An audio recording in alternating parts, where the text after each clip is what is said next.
Tu n'as pas pensé à moi? Suivez l'histoire de Johanna partie 1. Issue d'une famille modeste, entre la faim et les larmes, Johanna, 20 ans, réussit à se frayer un chemin. Ressortissante africaine, ses parents avaient mis toutes leurs économies pour la faire partir en Europe, afin d'étudier. À son arrivée, elle doit affronter les difficultés du quotidien. Ses études sont déjà compliquées et elle doit, en plus de ça, trouver un travail pour subvenir à ses besoins. Car elle le sait, ses parents ne pourront pas lui envoyer un centime. Mais Dieu faisait bien les choses, par contre. Après une année en France, tout se passe bien. Elle a trouvé un travail, a pu stabiliser sa vie et prend soin de sa famille à distance. Pour diversifier ses revenus, Johanna se lance aussi dans la coiffure, surtout les tresses pour hommes. Elle a une amie très proche, Rebecca, qui l'avait accueillie et aidé à prendre ses marques à son arrivée. Le soir, son téléphone sonne, c'est Rebecca. Allô ma belle, j'espère que tu vas bien, j'ai transmis ton numéro à un ami qui veut faire des tresses. Il t'appellera sûrement, d'ici là, c'était juste pour te prévenir. Johanna répond, pas de problème, je vais attendre son appel. Plus tard dans la soirée, Johanna reçoit un message d'un numéro inconnu. Bonsoir, je m'appelle Patrick, je suis l'ami de Rebecca. J'aimerais avoir un rendez-vous demain pour me faire tresser. Confirme-moi si tu es disponible et envoie-moi l'adresse. Johanna lui donne alors l'heure et l'adresse pour qu'il se rende chez elle à temps. Le lendemain, à 13h comme prévu, ça sonne à la porte. Johanna ouvre et là, elle tombe nez à nez avec un garçon clair de peau. Beau sourire aux lèvres. Au fond d'elle, son cœur s'en bat, mais elle reste sérieuse et professionnelle. Bonjour, comment allez-vous? Patrick sourit et répond, tu peux me tutoyer, tu sais. Gêné, Johanna répond, d'accord, j'ai compris. Ils passent tout l'après-midi ensemble. Pendant qu'elle le coiffe, la bonne humeur règne. Patrick est drôle, il réussit à la mettre à l'aise. La coupe terminée, il est temps pour Patrick de rentrer. Merci beaucoup, je suis satisfait. Tu as vraiment des doigts de fée. De rien, j'espère que tu reviendras une autre fois. C'était un plaisir pour moi. Dans la soirée, Johanna reçoit un autre message d'un numéro inconnu. Patrick dit qu'il a changé de numéro et qu'elle doit enregistrer celui-ci sans hésiter, elle le fait. Les jours passent, ils se parlent tout le temps au téléphone et finissent par développer des sentiments. Patrick vit dans une autre vie, ce qui fait que pendant un long moment, ils ne peuvent que discuter à distance. Mais Patrick traverse de gros problèmes d'argent. Il en parle naturellement à Johanna, sa copine. Et elle l'aide avec tout ce qu'elle gagne grâce à son travail et son petit business. Un jour, Patrick écrit à Johanna pour dire que sa mère est hospitalisée et qu'il n'a pas d'argent pour l'emmener à l'hôpital. Il lui raconte que son père est décédé et qu'il vit seulement avec sa mère, déjà âgée et sans emploi. Lui-même a perdu son travail.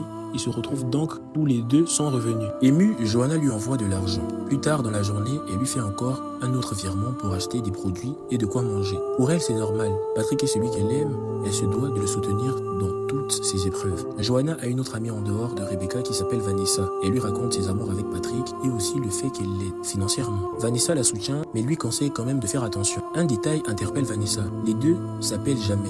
Ni en audio, ni en vidéo. Patrick prétend que son téléphone a des problèmes. Johanna, aveuglée par l'amour, ne voit aucun mal à ça. Mais de l'extérieur, la situation paraît étrange. Les mois passent et les virements de Johanna s'enchaînent, même au détriment de sa propre famille. Un soir, elle reçoit un message du premier numéro que Patrick avait utilisé. Elle est troublée. Pourquoi écrit-il avec ce numéro? Il était censé avoir perdu. Le message dit « Bonjour Johanna, j'aimerais prendre un nouveau rendez-vous pour me faire tresser. » Le temps est froid, bien loin des mots doux qu'il lui envoie habituellement avec l'autre numéro. Johanna est perdue. Quand soudain la suite dans la partie 2. Tu n'as pas pensé à moi. Suivez l'histoire de Johanna, partie 2. Johanna est perdue. Pourquoi Patrick est-il si froid, si formel? Pourquoi écrit-il avec ce numéro qu'il disait avoir perdu? 1000 questions traversent sa tête. Elle appelle Rebecca pour lui expliquer la situation. Rebecca lui répond, son premier numéro a sûrement été piraté. Bloque-le et ne te prends pas la tête. Difficile pour Johanna, mais elle suit les conseils de sa meilleure amie. Elle écrit à Patrick pour lui expliquer et il confirme que ce n'est pas lui. La déduction du piratage était donc la bonne. Johanna décide alors de tourner la page. Le temps passe, mais elle meurt d'envie de voir Patrick et lui laisse plusieurs messages. Je veux venir te voir et rendre visite à ta mère. Je ne l'ai jamais rencontré et il faut profiter de chaque instant vu sa maladie. Mais Patrick refuse catégoriquement. Il donne des excuses farfelues. Ça fait mal à Johanna, mais elle accepte malgré tout sa position. Patrick est très doux avec elle et c'est tout ce qu'elle est. C'est ce qui fait qu'elle est complètement aveuglée. Il lui donne l'amour et le réconfort dont elle a toujours rêvé. Pour elle, c'est l'homme parfait et il en profite. Un jour de son plein gré, après avoir déjà fait plusieurs transactions, pour Patrick, Johanna décide de lui donner directement ses coordonnées bancaires pour faciliter les choses. Je t'ai envoyé mes coordonnées bancaires. Tu pourras t'en servir pour t'occuper de ta mère et des dépenses de la maison. Merci bébé, répond Patrick. T'es un ange, que Dieu te le rende. Le week-end, Johanna sort faire des courses avec Vanessa. Au centre commercial, les deux amis se baladent dans les rayons et choisissent ce qui leur plaît. Arrivé à la caisse, vient le moment de payer. Johanna passe sa carte bleue, mais le paiement est refusé, curieusement. D'abord, elle pense à un bug de l'appareil. Après plusieurs tentatives, elle se rend compte que son compte est vide. Elle fond en larmes. Ce n'est pas possible. Toutes mes économies étaient dans ce compte. Et aussi mon salaire. Comment ça peut être possible? Les deux filles sortent du magasin. Vanessa essaie de la consoler et de chercher une explication. Il n'y aurait pas quelqu'un d'autre qui possède tes infos bancaires? Elle répond, oui, il y a Patrick, mais ce n'est pas lui. Il ne peut pas me faire ça. À ce moment-là, Vanessa s'énerve. C'est trop cette fois, Johanna. Comment tu n'arrives pas à voir clair? Toi qui es si intelligente, tu te laisses manipuler comme une gamine par un gars qui ne veut même pas te voir en face. Johanna répond, tu insinues que c'est Patrick, pourquoi il ferait ça sans prévenir? Franchement, je n'y crois pas. Vanessa propose alors d'appeler Patrick directement, mais le téléphone sonne. En vain, il ne répond pas. Johanna, en larmes, se laisse consoler par Vanessa, quand soudain une main se pose sur son épaule. C'était Patrick. Coucou Johanna, comment tu vas? Ça fait longtemps. Johanna explose aussitôt. Tu vas me rendre mon argent, sale escroc. Tu t'es foutu de moi. Patrick reste figé, complètement choqué, ne comprend rien. De quel argent tu parles? Tu m'as déjà donné de l'argent, toi. La seule fois que je t'ai vu et où j'ai parlé avec toi, c'est quand tu m'as fait des tresses. De quoi tu parles? Johanna, très choquée des révélations de Patrick, s'apprêtait à répondre quand soudain la suite dans la partie 3. Tu n'as jamais pensé à moi. Suivez l'histoire de Johanna, partie 3. Johanna est complètement choquée par ces révélations. Avec qui est parlait-elle?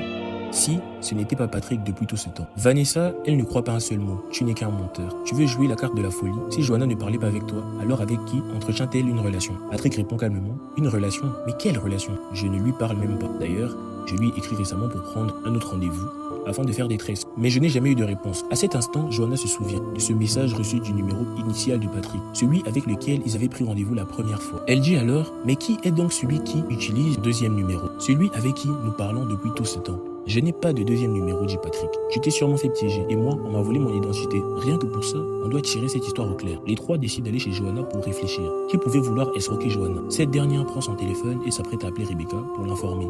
Mais Patrick l'arrête net. À mon avis, c'est la seule suspecte qu'on a pour l'instant. La prévenir maintenant, c'est risquer qu'elle prenne peur et disparaisse. Soyons malins. Je propose de partir la chercher moi-même. Je lui tendrai alors un piège et fixerai un lieu de rendez-vous où vous viendrez me rejoindre pour la confronter. Johanna et Vanessa acceptent. Patrick s'en va seul, promettant de mettre la main sur Rebecca. Peu après son départ, Vanessa se lève. Je vais faire un tour chez moi, prendre une douche. Puis je reviens rester avec toi en attendant l'appel de Patrick. Repose-toi un peu, j'arrive. D'accord Vanessa, ne tarde pas trop, je ne veux pas rester seule. Ne t'inquiète pas ma belle, je reviens vite, répond Vanessa. Pendant ce temps, Patrick arrive chez Rebecca pour la confronter. À son arrivée, elle accueille chaleureusement comme si de rien n'était. Bonjour Patrick, quel plaisir de te voir. Johanna sera très contente. Bonjour Rebecca, est-ce que je peux rentrer? Bien sûr, viens. Une fois à l'intérieur, Patrick saisit discrètement un vase et l'éclate sur la tête de Rebecca pour l'assaut. Il prend ensuite son téléphone et appelle Johanna. Allô? J'ai mis la main sur elle. Venez vite, je suis dans son appartement. Alors, Johanna et Vanessa arrivent peu après. Rebecca est toujours inconsciente sur le sol. Patrick, assis sur le canapé, leur fait signe de s'asseoir, puis se lève pour fermer la porte à clé. Johanna l'interpelle. Pourquoi elle dort? Qu'est-ce que tu lui as fait? On aurait dû l'emmener à la police. Alors, Patrick répond avec un sourire sournois. L'emmener à la police pour quelle raison? Elle est innocente. Depuis le début, je me joue de toi. Tu es tellement naïf. Tu as vraiment cru que je pouvais être avec toi. J'ai fait porter le chapeau à Rebecca pour détourner ton attention de moi. Mais maintenant, je n'ai plus le choix. Je vais devoir vous éliminer pour ne courir aucun risque. Johanna est sous le choc. Elle réalise qu'elle a été absolument manipulée par Patrick. Vanessa, de son côté, garde un regard vide, presque indifférent. Patrick s'énerve. Et toi, pourquoi tu réagis pas? Tu n'es pas impressionné par mon coup de maître. Vanessa éclate de rire et lui montre son téléphone où tout est enregistré. Patrick reste figé, abasourdi. Comment? À quel moment? Vanessa réplique avec assurance. Je n'ai jamais cru un seul mot de toi. Quand tu as quitté l'appartement de Johanna, je t'ai suivi jusqu'ici. Et j'ai tout entendu. Ça a confirmé mes soupçons. J'ai immédiatement prévenu les autorités. Au même moment, la police défonce la porte. Patrick est arrêté et envoyé en prison pour escroquerie. Il écopera de 6 ans de prison ferme. Rebecca est transportée à l'hôpital, mais elle s'en sortira. Les trois jeunes femmes, désormais soudées comme les doigts de la main, décident de rester proches. Quant à Johanna, elle retient une leçon précieuse. Ne plus jamais donner sa confiance et encore moins son argent aveuglement. C'est ainsi que se termine notre histoire. Rendez-vous demain pour une nouvelle histoire.